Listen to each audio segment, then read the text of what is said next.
제목은 광야에서 두 번째 시간인데요. 우리가 오늘 성경 말씀을 보게 되면 예수님께서 이제 공생의 기간을 시작하실 때에 바로 성령 하나님께서 은혜를 더하여 주셔서 이 세례 요한에게 세례를 받으시고 그곳에서 아버지 하나님께서 성령 하나님께서 비둘기와 같이 임하시는 놀라운 사건들이 3장 말씀에 있습니다. 이 세례를 받으신 사건을 우리가 조금 다른 말로 설명하면 예수님께서 자신이 하나님의 아들, 이 땅에 그리스도로 오신 자이심을 공식적으로 선포하신 자리라고 이야기할 수 있습니다. 그 귀한 은혜의 시간을 보내시고 난 다음에 우리가 오늘 읽은 4장 말씀 그 첫 번째 절의 말씀을 보시면 이렇게 시작하고 있어요. 예수께서 성령의 충만함을 입어 요단강에서 돌아오사 광야에서 40일 동안 성령에게 이끌리시며 라고 나와 있습니다.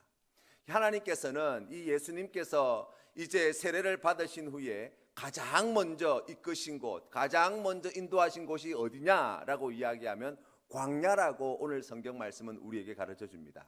우리가 어제 말씀을 통해서 이 광야를 어떠한 곳이라고 우리가 함께 나누었습니까? 바로 하나님께서 우리를 준비케 하기 위하여 마련하신 특별한 장소, 하나님께서 우리에게 주신 그 귀한 은혜 성령 충만함과 하나님의 말씀을 공급하여 주셔서 예수 그리스도를 주라 담대히 전하는 믿음의 사람으로 준비케 하게 하여 하나님께서 허락하신 특별한 은혜의 장소가 광야라고 우리가 함께 나누었습니다. 그럼에도 불구하고 이 광야에는 결핍이 있지요. 마실 물이 부족합니다. 먹을 양식이 부족합니다. 우리의 눈을 즐겁게 할 만한 것도 별로 없습니다. 그리고 그곳에 함께할 사람들도 사실은 그리 많지 않은 매우 척박하고 살기 힘든 공간, 장소라고 이야기할 수 있습니다.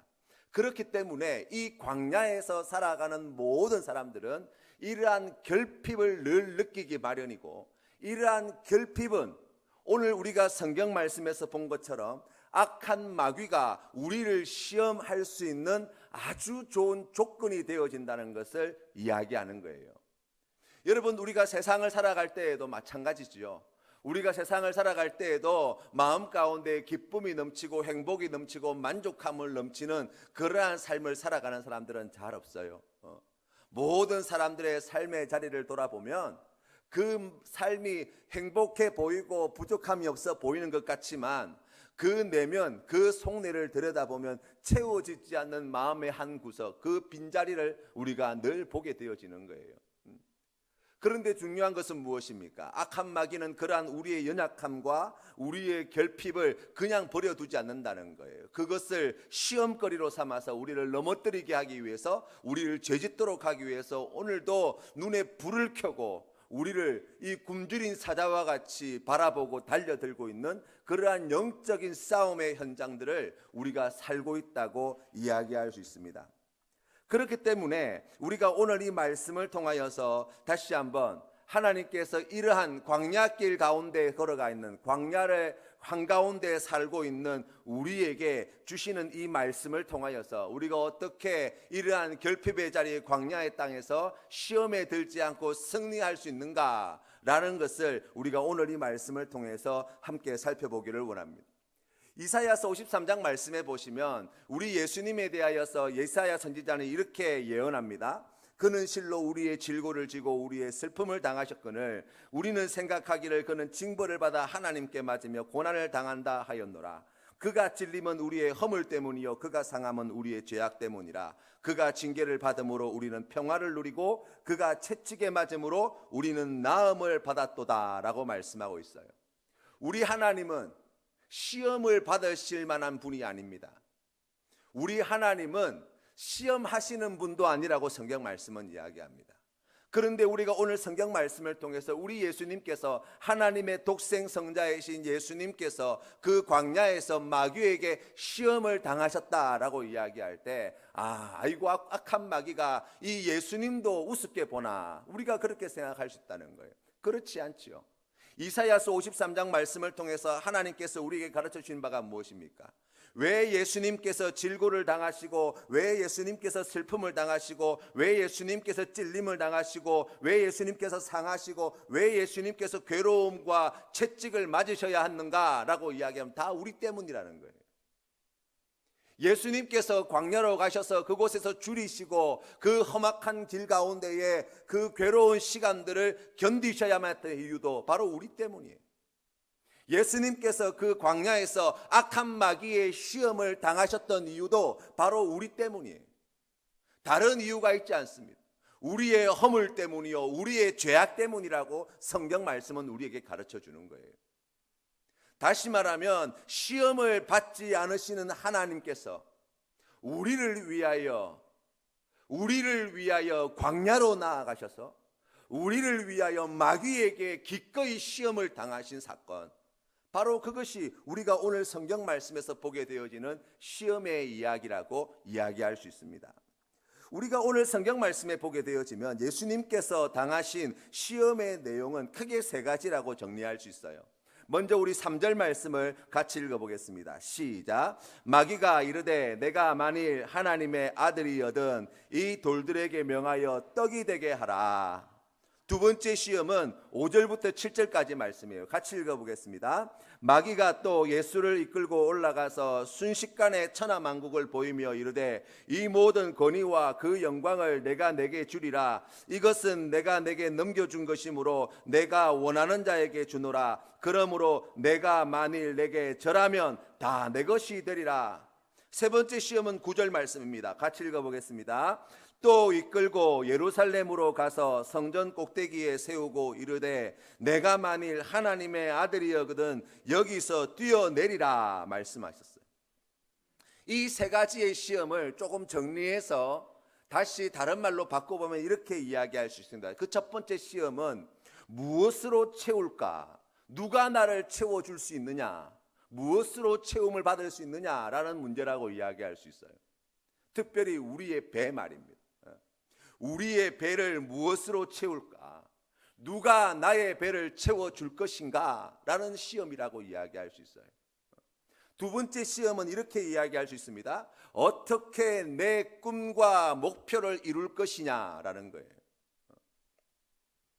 누가 그것을 이루어 줄 수 있느냐라는 문제입니다. 세 번째 시험은 누가 증명해 줄 수 있느냐예요. 누가 알아줄 수 있느냐예요. 누가 인정해 주느냐예요. 여러분, 마귀가 시험한 것이 이렇게 생각해 보면 표면적으로 보면 그렇게 썩 나빠 보이지 않아요. 배가 고파서 배 좀 채우겠다는 게 뭐 그리 나쁜 것이겠어요. 하나님의 나라, 하나님께서 맡겨주신 귀한 사명, 모든 열방과 민족들을 구원하시는 귀한 사명을 감당해내기 위하여 그것을 갖다가 자기의 것 삼는 것이 뭐 그리 나쁘다고 이야기할 수 있겠습니까? 뿐만 아니라 오늘 성경 말씀에 나와 있는 것처럼 하나님이 전능하신 능력으로 나를 보호해 주시고 지켜준다는 것을 나타내 보여준다는 게 뭐 그리 나쁜 것이 되겠어요. 생각해 보면 그 하나하나를 뜯어보면 우리가 이것을 아주 악해서 우리가 절대로 이런 것은 해서는 안 된다라고 할 만한 시험이 아니에요. 그런데 여러분, 그렇기 때문에 치명적인 시험이 되는 거예요. 우리의 눈에 보기에 좋아 보이고 괜찮아 보이고 썩 매력 있게 느껴지고 우리가 생각해 볼 때 지혜로워 보이고 탐스럽게 보이고 좋아 보이는 것들로 마귀는 시험합니다. 그렇기 때문에 우리가 넘어가는 거예요. 그렇기 때문에 우리가 실족하는 거예요. 그렇기 때문에 우리가 실패하는 거예요. 그렇기 때문에 우리가 시험에 빠져서 헤어나오지 못하는 것이라고 이야기할 수 있습니다. 이 시험의 본질은 무엇입니까? 배를 어떻게 채울까의 문제가 아니에요. 어떻게 목표를 이룰까의 문제가 아닙니다. 누가 나를 알아주느냐의 문제가 아니에요. 그보다 더 본질되어진 문제가 있는데 그것은 무엇이냐면 나를 위한 것인가 하나님을 위한 것인가의 싸움이에요. 또 한 가지는 내가 주인인가 하나님이 주인인가 라는 문제의 싸움이에요. 뿐만 아니라 내가 왕이냐 하나님이 왕이냐라는 문제의 싸움이에요. 마귀는 우리에게 시험할 때 그렇게 다가옵니다. 나를 위한 것이 되어야 한다는 거예요. 뿐만 아니라 내가 내 인생의 주인이 되어야 한다고 말씀합니다. 뿐만 아니라 내가 왕이라는 거예요. 내가 결정하고 내가 선택할 수 있다는 거예요.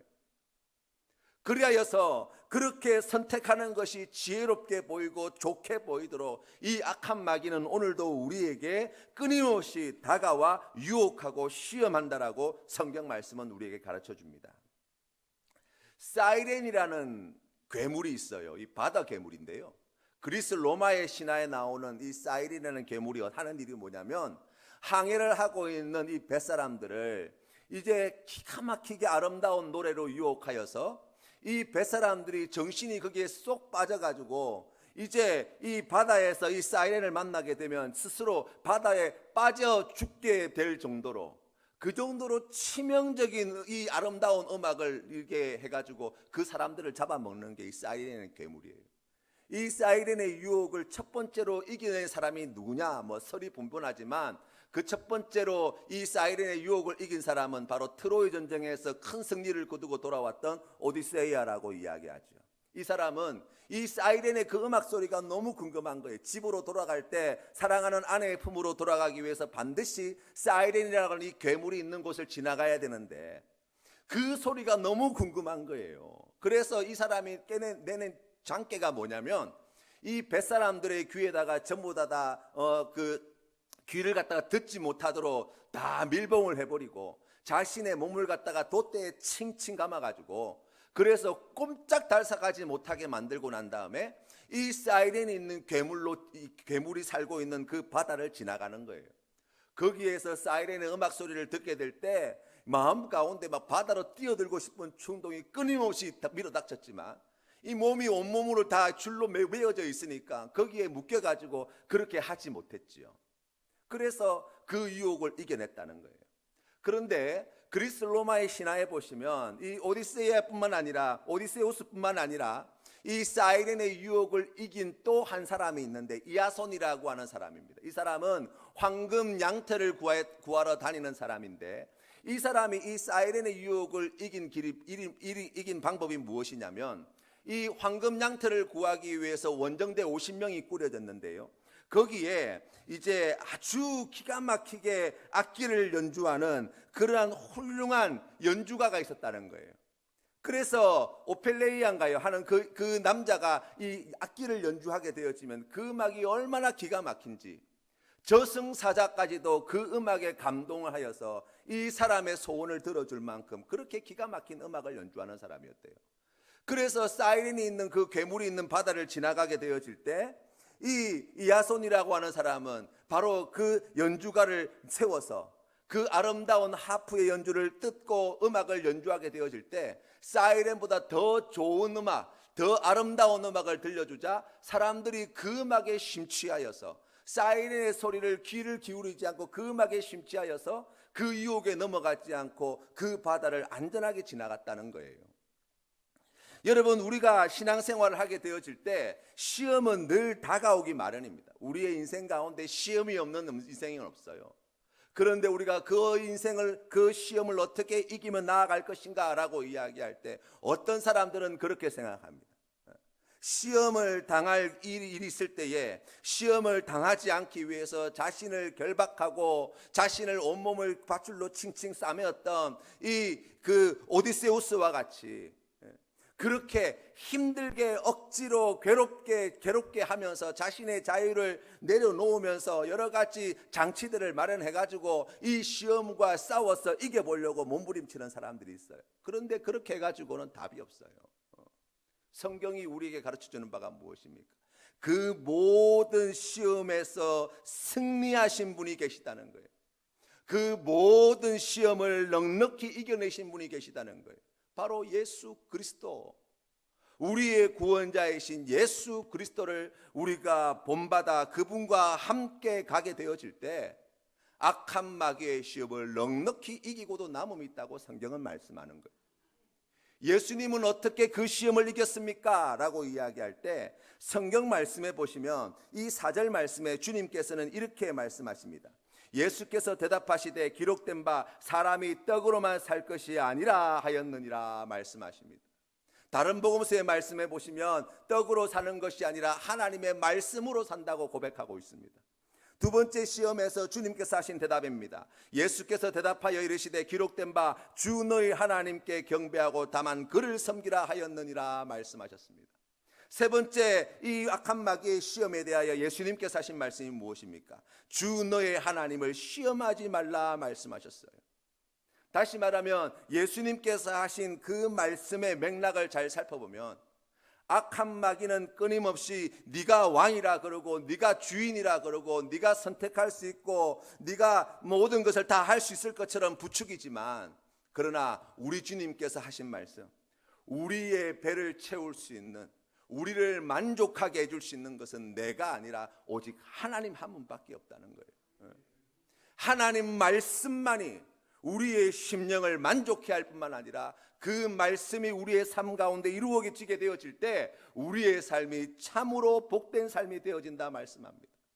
뿐만 아니라 주님께서 말씀하신 것처럼, 우리 주님께서 말씀하신 것처럼 우리가 바라는 목표, 우리의 꿈과 비전을 어떻게 이룰 것이냐라고 이야기할 때 내 능력과 내 힘과 내 자랑, 그것 드러내는 것으로가 아니라 우리가 오직 하나님만을 경배하며 그분을 섬기게 되어질 때, 우리가 그분을 순종함으로 따르게 되어질 때, 하나님의 말씀이 우리의 삶 가운데 이루어지게 되어질 때 우리가 원하고 바라는 것보다 더 좋은 것을 누리게 되어진다고 약속하시는 거예요.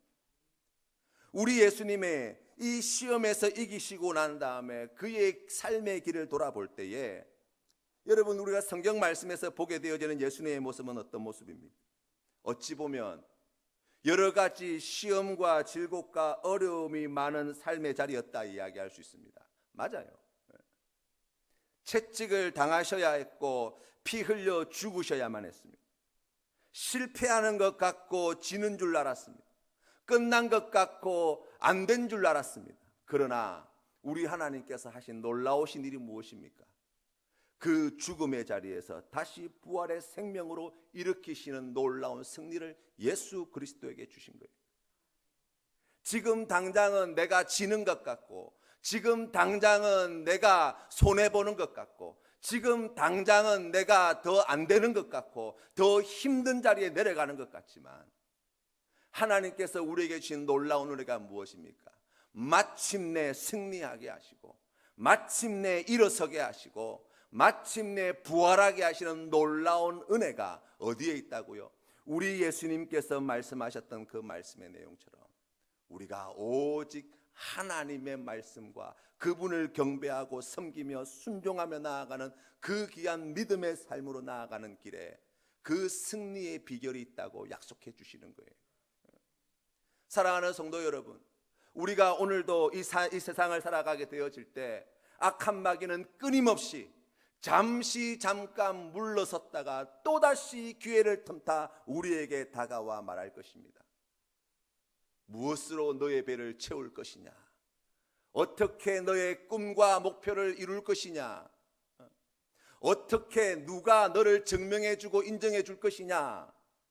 라고 물을 때에 오늘 주님께서 우리에게 말씀하여 주신 바 그 귀한 은혜의 해답들을 우리가 마음에 새겨야 할 줄 믿어요. 답을 알면 시험은 더 이상 시험이 아니에요. 그 답을 알고 그 답을 쓸 수 있으면 시험은 오히려 기쁜 일이 되어지는 것이죠. 우리가 오늘 주시는 말씀을 통하여서 우리의 인생 가운데 악한 마귀가 시험해오는 이러한 세 가지 큰 유혹과 시험 앞에 예수 그리스도라는 정답을 가지고 우리가 주님을 본받아 하나님의 말씀에 순종함으로 내 인생의 주인은 내가 아니라 하나님이 되십니다. 내 인생을 다스리시는 분은 내가 아니라 하나님이십니다. 나를 만족시켜 주실 수 있는 분은 내가 아니라 세상의 것이 아니라 오직 하나님 한 분밖에 없습니다 라고 하는 믿음의 고백으로 주님 앞에 나아가게 되어질 때 은혜가 많으시고 자비가 풍성하신 우리 하나님께서 넉넉히 이기게 하여 주실 뿐만 아니라 우리에게 약속하신 더 귀하고 아름답고 놀라운 것으로 갚아주시는 은혜와 복을 허락해 주실 줄로 믿습니다. 오늘 이 하루도 시험에 지는 인생이 아니라 예수 그리스도를 바라보고 예수 그리스도를 본받아 시험에서 넉넉히 이겨 하나님께 큰 영광 올려드리시는 우리 귀한 성도님들 다 되시기를 주님의 이름으로 축원합니다.